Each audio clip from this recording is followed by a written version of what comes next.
Talaga bang sulit ang pag-attend ng libreng webinar para sa video content domination?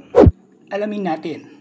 Hi, I'm Herbert Flores at sa video na ito ibabahagi ko yung mga natutunan ko sa unang araw ng exclusive webinar coaching ng House Creatives PH tungkol sa video content domination. Sa unang araw pa lang, marami na nagpakita ng kanilang interest at excitement sa mga ituturo ng mga speakers. Sa simula ng training, nagsalita ang ating idol na si RTD kung ano ba yung ine-expect ng mga tao na matututunan nila from day 1, day 2 at sa day 3 na ituturo ni RTD on how to create a content that people will watch. Ngayong day 1, si Sir Tony ay nagbahagi ng kanyang mga tough writing styles para sa isang viral content. At nagbigay rin siya ng mga halimbawa kung paano ba gumawa ng engaging content.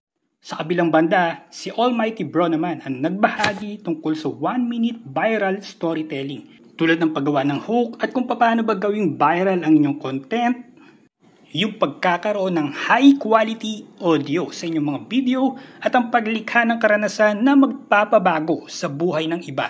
Yan muna ang aking maibabahagi at abangan natin yung day 2 na kung saan ituturo dito yung video editing. Thank you for watching and see you on my next video.